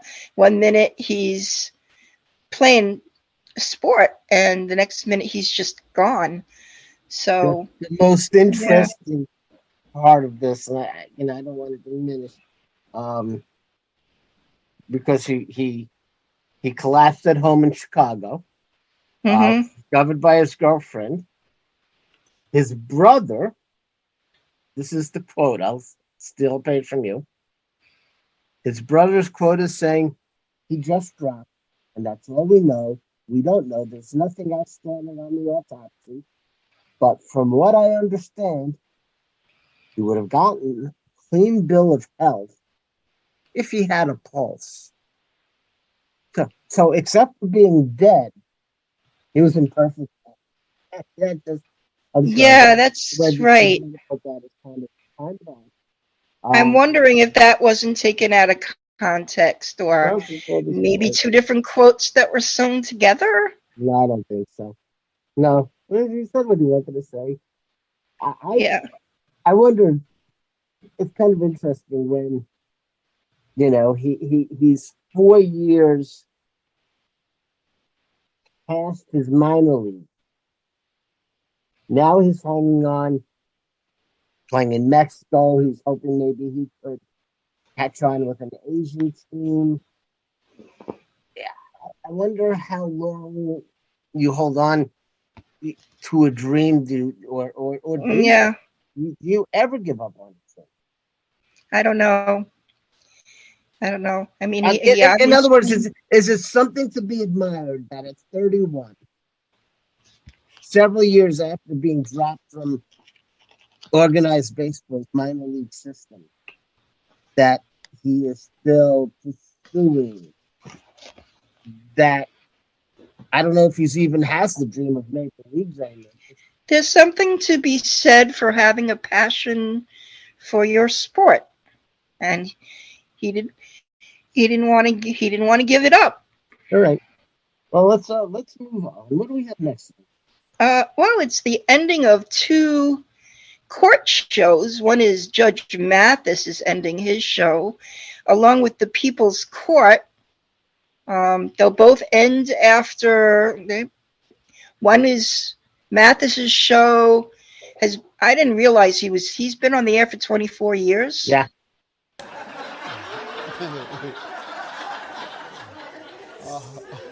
All the dope boys she claimed you dealt with. All right, so you've loaned her, it appears, $2,000. This is just since 2014. Yes. All right, in this current one, what happened? She was supposed to repay it when her income tax, you went for Actually, that game. that is true, Your Honor. You can tell you're not from the She street. was about to get All evicted. Right. Go ahead. She was about to get evicted. She needed $1,000 to keep her from getting evicted. I transferred the money on February 21st of 2015 to her Chase account. She accepted it the next day on February 22nd, 2015. She told me that she had to do her tax return manually, so we agreed that she'd give it back to me then. If not, she was supposed to give it back to me before school start back, because I told her I need it for When my you kids. spoke to her about it, what has she said since August 1st? She said she doesn't owe me anything. She's not going to give it I back. don't owe her anything, and we did not fall out regarding the guy. We fell out regarding the fact that she slept with the guy, and she was sending the guy nude pictures of herself. That's not true. Once I found that out, that they were going back and forth sending pictures to themselves, and basically came to the conclusion once on three-way, they both told on themselves that they were sleeping with each other, basically. Your guy did all this? Right. So that's what Yes I was or no? like. You mean right, he did? He did. So You I had was a fine terrible with that. guy. I was fine with that. What he was what I terrible. felt some kind of way is the I fact don't know that what kind of guy you had. In the meantime, let's talk about the 2000. And the People's Court is only 26, and I thought it was on much longer. It is. It was. Your Maryland, Judge Maryland. So that brings us to an adoption of a semi-new feature, Sharon. Yeah, I came up with this idea since we haven't really been able to do the orc sites, and being that it is Women's Month in the month of March, I thought we could do sort of a subdivision of your York site and feature one amazing, blazing, lace-setting woman in history for March. Picked a good one. I thought so. I'm glad you agree. I picked Harriet Tubman, given we have done a feature on equality at the beginning of our show. This was equality of another nature. And but she does just make it into the original guidelines you'd kind of set, and she died in the 1900s. exactly. So we're talking about Harriet Tubman as our first recipient of this week for it kind of follows up Black History Month. She kind of fits in there for both Black history and women's history. So I thought she would be a good recipient for this segment. She was interesting. Everybody has heard of Harriet Tubman. Everybody knows the Underground Railroad, but there was so much more to her to learn than I realized. Do tell. Well, I mean, in addition to helping rescue dozens and dozens of slaves, she actually fought in the Civil War. Then she went on to work with people like Susan B. Anthony to get women the right to vote. Yeah, that actually that was something that, we learned about her in school, but when I picked that up, I was like, really? Yeah, so what struck you the most? I think the fact that she worked for the Union Army, first as a cook and then a nurse, and then somehow, became a spy. She became a scout and a spy. And she actually engaged in battle. Yeah. She guided the had raid. To fight for it, but eventually got a soldier's pension. Yeah, she guided the raid at Combahee Ferry, which liberated more than 700 enslaved people. And she actually got to own her own home. That's right. After the war, she was able to purchase a home in Auburn, New York. How about that? I was surprised that, going back to the original slavery days, that, and I guess this was as slavery was starting to, there were many Blacks who were able to earn and buy their freedom. Yeah. But I was also stunned to learn that there were actually some free Blacks who purchased slaves. Now, sometimes they were being purchased in order to free them, but that did not seem to be always the case. Right. You know what? I mean, even back to, like, did you ever see Roots? I started to watch it. Yeah. And as I got through the first 2 episodes, I think it was on Amazon Prime. It left Amazon Prime that month. So I had never finished it. Well, I think it's back actually, but and it's a long time since I've seen it. But there's always this Chicken George, and there's always that one. That was Ben Vereen, right? Chicken George? Yeah, it was. Yeah. He was a favorite guest of mine. Yeah. It's interesting how it comes out the people that you've met and interviewed. She was born into slavery, and she escaped to Philadelphia. And history records that she rescued approximately 70 similarly enslaved people, including family and friends. So that makes sense. You'd want to rescue. It was like 15 or 20 different trips that she made back down into the South. Oh, yes. I mean, so the it was first very trip, dangerous. Yeah, the first trip was, friends and family. That makes sense. And then she just kept going back, and she formed the network using the network of anti-slavery activists and safe houses, of course, known as the Underground Railroad. And not every safe house was I mean, a lot of white people kind of contributed to rescuing people. There were some So people she tried to mostly rescue Northerners. there were some people she tried to rescue that chose not to leave, if I remember.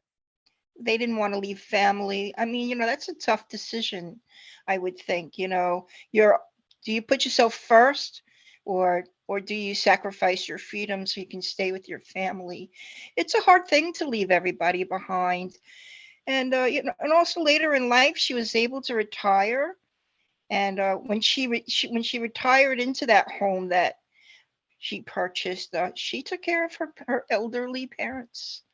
So I don't think that was something many people did back in the day. So she was a hero. She was a hero. She was do they say heroine? She was a heroine. Absolutely, 100%. So she's a big part of our history. And again, you have people trying to keep children from learning our history. I think it's important that we honor people like Harriet Tubman. So during the Obama administration, it was decided that there would be changes made to the American currency, and it was all set. The plates were drawn. It was all set for her. I know, for her to be take added to the $20 bill. What and happened then for to some that? reason during the next administration, I don't remember who the president was after Obama, but decided not to honor a Black woman. It got delayed and delayed and delayed, but it sounds like it's coming back with the current Biden administration. Good. Ironically enough, Harriet Tubman would be able to demonstrate how much of a racist our previous president was. Without a doubt. Do you have some promos for next week, Mark? Well, we have somebody from the world of baseball, famous actor who was exonerated for or not convicted for allegedly killing his wife. I guess that there's not a difference. Named O.J. Simpson. Yeah, there is a difference between being convicted and being found not guilty. Well, being not guilty isn't the same as innocent. Right. Although it's presumed innocent. So,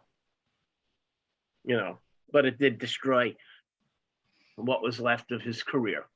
But that will be featured for next week. And okay, I hope everybody will have several others and even another York side of a woman to honor again. Yep. All right. Well, as we close up our episode today, as more evident than ever, you should show your love to those you care for today, because you never know what tomorrow brings. Thank you, Sharon, for a very interesting episode. Thank you, Mark. Ann Cupolo Freeman. That was our first actual guest. Yeah, very, very inspiring woman. Very, very good. Well, that went well. There are a couple more guests that I hope we will be featuring on future shows. Some are in the works now. All right, then. Until the next episode. Okay, Mark. Good to see you. Same here. But the People's Court at Ed Koch, at Judge Judy's husband. I actually was on the People's Court, and Koch was the judge. You were on the People's Court? Yes. Oh, wait a minute. You're planning to leave. No, you tell. Judge Wapner was before that. But go. Tell me. My dad used to watch Judge Wapner. Yeah. Tell us. Okay. Tell us about you on the People's Court. You know what? It was a really bad experience. And were you suing or being sued? I was suing, but they countersued me, and I lost. And what happened? What was the case? I was driving car service, and I was complaining all day that my car the brakes were not good, and they told me I was crazy and to keep driving. And I ended up it was raining, and the car I stepped on the brake and the car slid right through the stop sign, and I ended up in a car accident.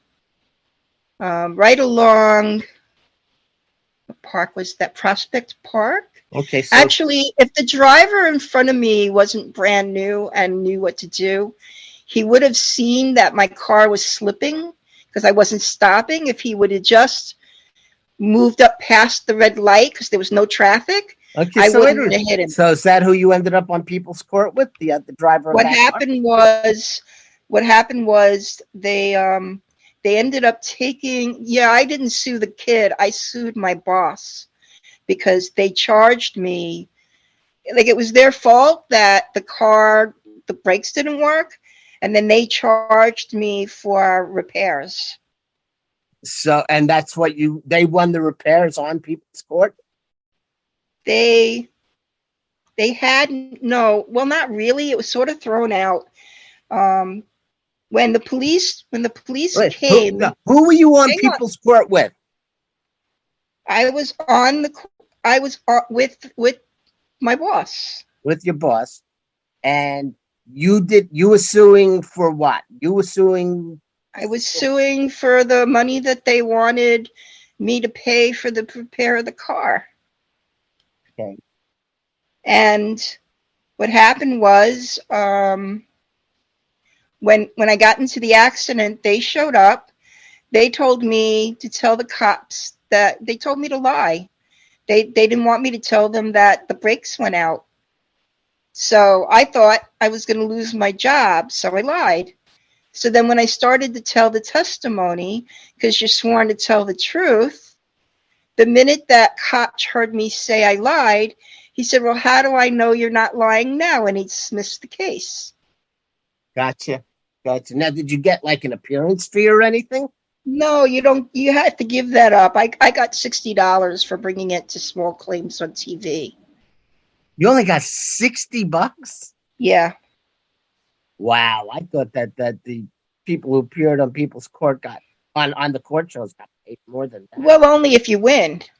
No, I had thought there was like a pool of money that No. maybe $2,000 and they take. No. If you lose, you get like $60.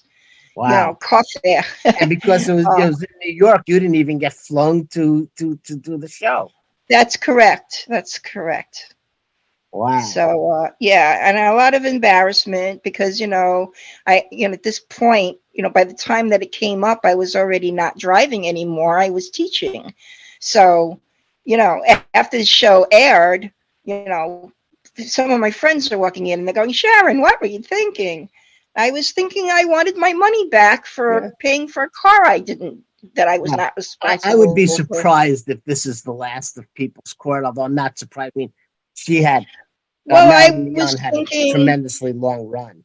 Right. Well, I was thinking, Judge Judy now has her own show on cable. It's on Amazon Prime, yeah.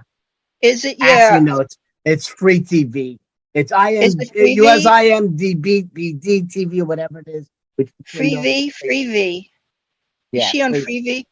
It's called Judy's Justice or something like that. She got heat on that because she didn't bring Bird with her. And because she got so much heat, they're starting a new show this coming year with Bird. Not with Judy, but with Bird. But, when Judy left, Leon and Brett Mathis were the leaders. I was surprised they were both from Warner Brothers, although that shouldn't surprise me, because going back to Judge Judy, there was also Judge Joe Brown. And not only were they from the same production company, they used the same set. They decorated a little differently, but they were shot in the same studio. Uh-huh. Because she did all her shows 2 days. She did 2 days every 2 weeks. So it was empty the other. Yeah, and there are a bunch of those types of shows on, I think there's a cable station called Court TV where there's all these different kind of similar. Well, there was Divorce Court. Yeah. Now there was several, there was one that made a point. The judge was gay. I met him. I met Judy.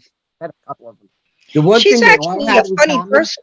She's actually a funny person, Oh, Judy.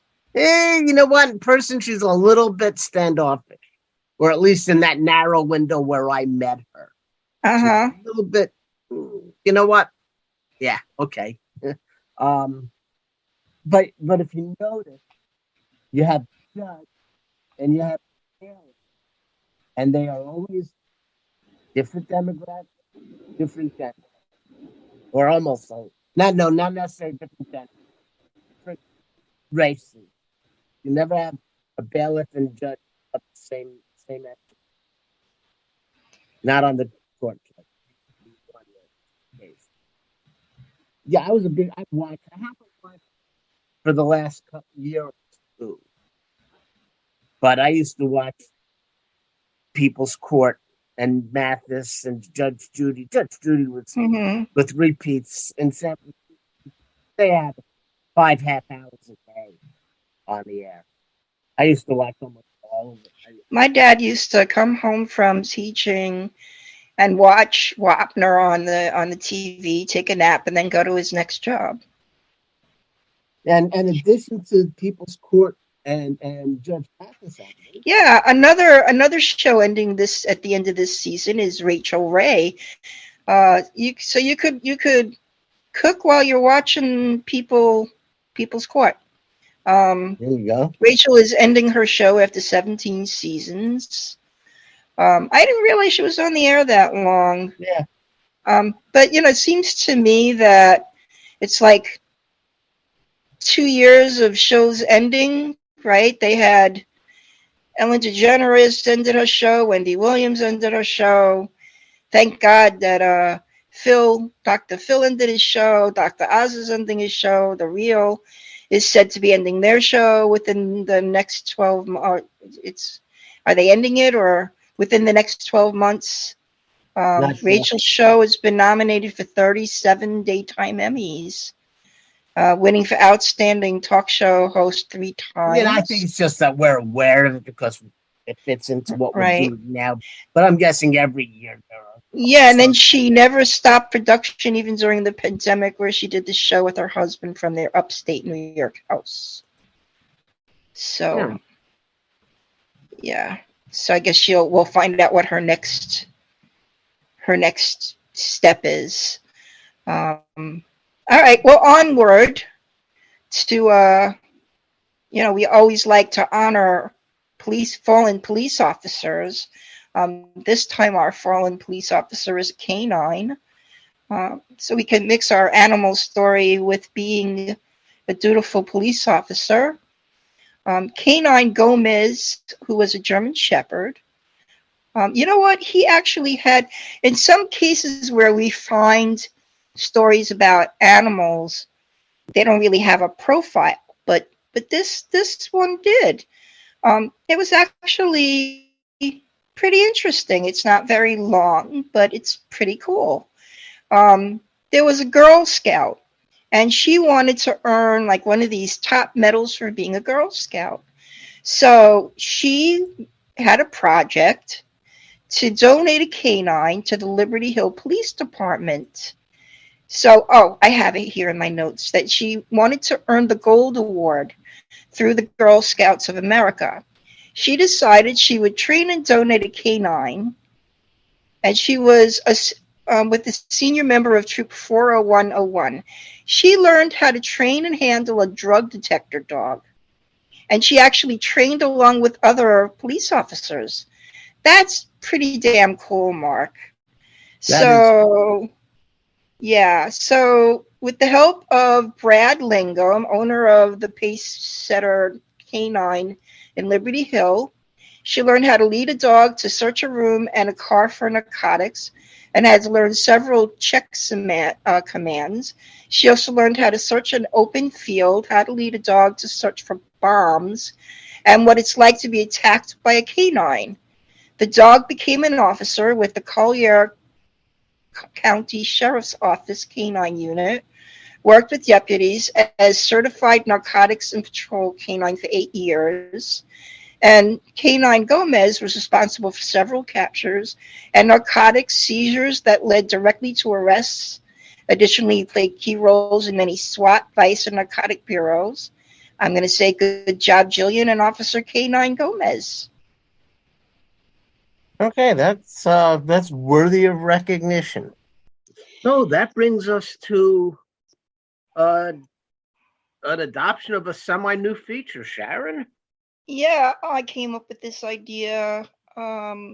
Since we haven't really been able to do the York sites, and being that it is Women's Month in the month of March, I thought we could do sort of a subdivision of your York site and feature one amazing blazing blaze setting woman in history for March. So I thought so. I'm glad you agree. I picked Harriet Tubman, given we have done a feature on equality at the beginning of our show. This was equality of another nature. And she does just make it into the original guidelines you'd kind of set, and she died in the 1900s. Exactly. So we're talking about Harriet Tubman as our first recipient of this week for Black. It kind of follows up Black History Month. She kind of fits in there for both Black history and women's history. So I thought she would be a good recipient for this segment. She was interesting. Everybody has heard of Harriet Tubman. Everybody knows the Underground Railroad, but there was so much more to her to learn than I realized. Do tell.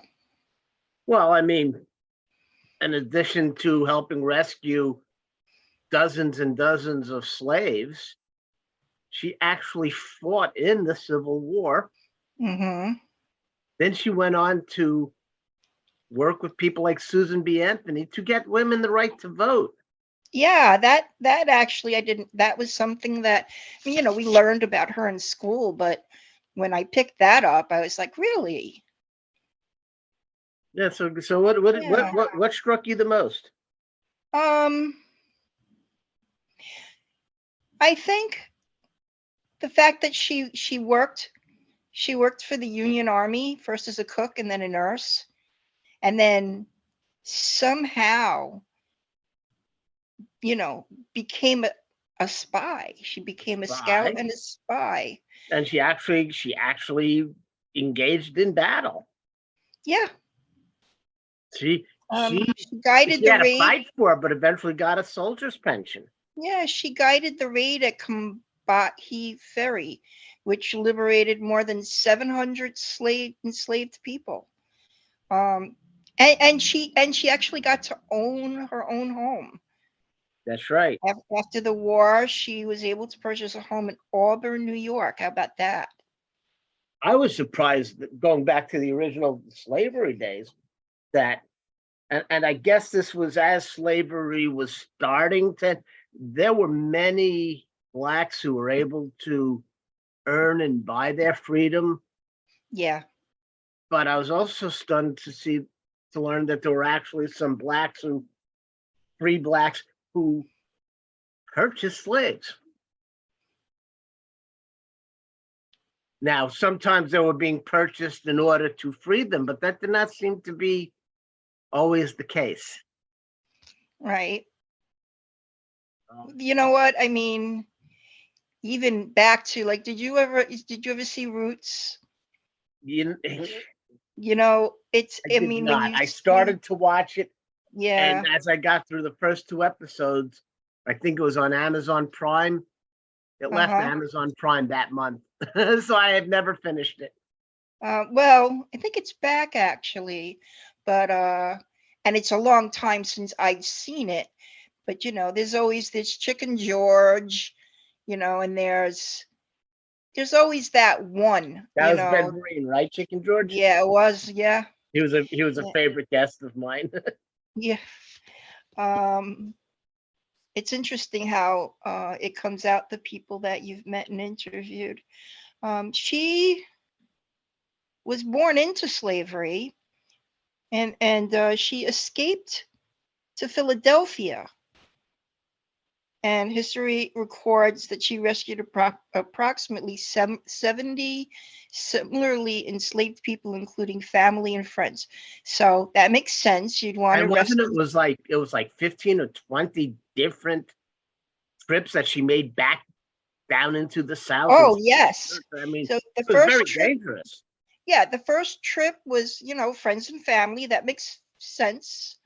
And then she just kept going back, and she formed the network using the network of anti-slavery activists and safe houses, of course, known as the Underground Railroad. And not every safe house was. A lot of white people kind of contributed to rescuing people. There was some people she tried to mostly rescue. Northerners. There was some people she tried to rescue that chose not to leave, if I remember. They didn't want to leave family. That's a tough decision, I would think. Do you put yourself first, or do you sacrifice your freedom so you can stay with your family? It's a hard thing to leave everybody behind. And and also later in life, she was able to retire. And when she retired into that home that she purchased, she took care of her elderly parents. So I don't think that was something many people did back in the day. So she was a hero. She was a hero. She was do they say heroine? She was she was a heroine. Absolutely, 100%. So she's a big part of our history. And again, you have people trying to keep children from learning our history. I think it's important that we honor people like Harriet Tubman. So during the Obama administration, it was decided that there would be changes made to the American currency, and it was all set. The plates were drawn. It was all set for her. I know, for her to be take added to the $20 bill. What and happened then for to some that? reason during the next administration, I don't remember who the president was after Obama, but decided not to honor a black woman. It got delayed and delayed and delayed, but it sounds like it's coming back with the current Biden administration. Good. Ironically enough, Harriet Tubman would be able to demonstrate how much of a racist our previous president was. Without a doubt. Do you have some promos for next week, Mark? Well, we have somebody from the world of baseball, famous actor who was exonerated for or not convicted for allegedly killing his wife. I guess that there's not a difference named O.J. Simpson. Yeah, there is a difference between being convicted and being found not guilty. Well, being not guilty isn't the same as innocent. Right. Although it's presumed innocent. So, but it did destroy what was left of his career. But that will be featured for next week. And okay, I hope everybody will have several others and even another Yortzeit of a woman to honor again. Yep. All right. Well, as we close up our episode today, as more evident than ever, you should show your love to those you care for today, because you never know what tomorrow brings. Thank you, Sharon, for a very interesting episode. Thank you, Mark. Ann Cupolo Freeman. That was our first actual guest. Yeah, very, very inspiring woman. Very, very good. Well, that went well. There are a couple more guests that I hope we will be featuring on future shows. Another one bites the dust. All right, then. Until the next episode. Okay, Mark. Good to see you. Take care.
So that brings us to an adoption of a semi-new feature, Sharon. Yeah, I came up with this idea since we haven't really been able to do the York sites, and being that it is Women's Month in the month of March, I thought we could do sort of a subdivision of your York site and feature one amazing, blazing, lace-setting woman in history for March. So I thought so. I'm glad you agree. I picked Harriet Tubman, given we have done a feature on equality at the beginning of our show. This was equality of another nature. And she does just make it into the original guidelines you'd kind of set, and she died in the 1900s. Exactly. So we're talking about Harriet Tubman as our first recipient of this week for, it kind of follows up Black History Month. She kind of fits in there for both Black history and women's history. So I thought she would be a good recipient for this segment. She was interesting. Everybody has heard of Harriet Tubman. Everybody knows the Underground Railroad, but there was so much more to her to learn than I realized. Do tell. Well, I mean, in addition to helping rescue dozens and dozens of slaves, she actually fought in the Civil War. Mm-hmm. Then she went on to work with people like Susan B. Anthony to get women the right to vote. Yeah, that actually that was something that, we learned about her in school, but when I picked that up, I was like, really? Yeah, so what struck you the most? I think the fact that she worked for the Union Army, first as a cook and then a nurse, and then somehow,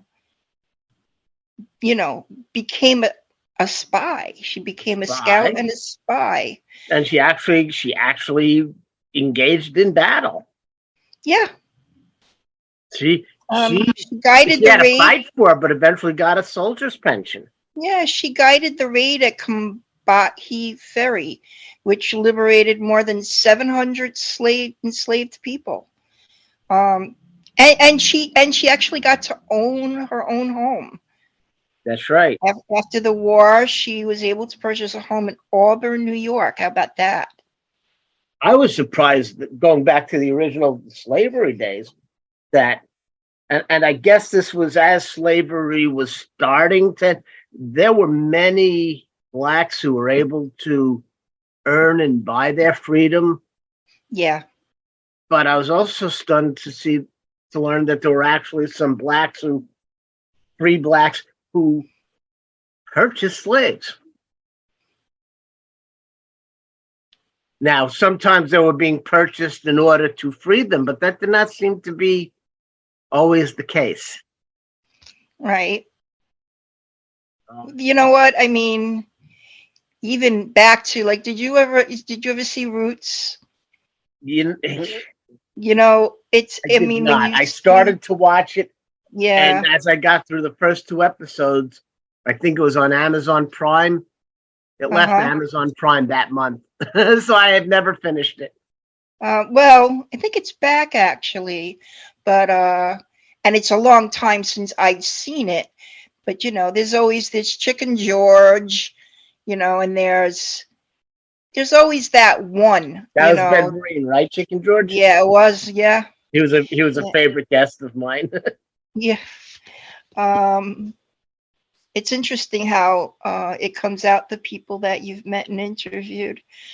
She was born into slavery, and, she escaped to Philadelphia. And history records that she rescued approximately 70 similarly enslaved people, including family and friends. So that makes sense. You'd want to And wasn't rescue. it was like 15 or 20 different trips that she made back down into the South? Oh, yes. I mean, So the it was first very trip, dangerous. yeah, the first trip was, friends and family. That makes sense. And then she just kept going back, and she formed the network using the network of anti-slavery activists and safe houses, of course, known as the Underground Railroad. And not every safe house was. I mean, a lot of white people kind of contributed to rescuing people. There were some So people she tried to mostly rescue. Northerners. There were some people she tried to rescue that chose not to leave, if I remember. They didn't want to leave family. I mean, that's a tough decision, I would think. Do you put yourself first, or do you sacrifice your freedom so you can stay with your family? It's a hard thing to leave everybody behind. And and also later in life, she was able to retire. And when she retired into that home that she purchased, she took care of her elderly parents. So I don't think that was something many people did back in the day. So she was a hero. She was a hero. She was do they say heroine? She was a heroine. Absolutely, 100%. So she's a big part of our history. And again, you have people trying to keep children from learning our history. I think it's important that we honor people like Harriet Tubman. Well, So during the Obama administration, it was decided that there would be changes made to the American currency, and it was all set. The plates were drawn. It was all set for her. I know, for her to be take added to the $20 bill. What And then happened for to some that? reason during the next administration, I don't remember who the president was after Geez. Obama, but Yeah. decided not to honor a black woman. It got delayed and delayed and delayed, but it sounds like it's coming back with the current Biden administration. Good. Ironically enough, Harriet Tubman would be able to demonstrate how much of a racist our previous president was. Without a doubt. Do you have some promos for next week, Mark? Well, we have somebody from the world of baseball, famous actor who was exonerated for or not convicted for allegedly killing his wife. I guess that there's not a difference named O.J. Simpson. Yeah, there is a difference between being convicted and being found not guilty. Well, being not guilty isn't the same as innocent. Right. Although it's presumed innocent. So, but it did destroy what was left of his career. But that will be featured for next week. And okay, I hope everybody will have several others and even another yard side of a woman to honor again. Yep. All right. Well, as we close up our episode today, as more evident than ever, you should show your love to those you care for today, because you never know what tomorrow brings. Thank you, Sharon, for a very interesting episode. Thank you, Mark. Ann Cupolo Freeman. That was our first actual guest. Yeah, very, very inspiring woman. Very, very good. Well, that went well. There are a couple more guests that I hope we will be featuring on future shows. Some are in the works now. All right, then. Until the next episode. Okay, Mark. Good to see you. Same here.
And what evidence do you have that the tow did any of this? Because you said something about, oh, they must have clamped the tire the wrong way. I'm not even sure what you're talking about because I don't think they drag him by the tires. But who told you that phrase, and is that in writing anywhere? No, I don't have it in writing from Pumas, but the video that I have, it shows that the air coming out of the side of the tire. So the way, like, I couldn't have drove over something because that wouldn't have put, you know, holes in the sides of the tires. How old are the tires? About 6 months old. Do you have a receipt for them showing they're 6 months old? No, I don't. Let me hear from you, Mr. Smith. How you doing, Judge? My driver was the one who released the car. When you get your car released, you have to sign a document stating that your car is intact. Do you have that everything. document? No, but he signed it. He should have a release form. No. What do you think you have the guy sign it for? No. What do you think you're is the right. purpose of signing it? Correct. It's to be able to show that he agreed that everything was fine. Correct. So what do you do with the paper afterwards? Use it as a doily for your beer? I mean, where is the paper if it's not in your possession? He pulled away from the yard, and he said that it was the passenger side, which it was the driver's side, 2 tires, because he sent me a video.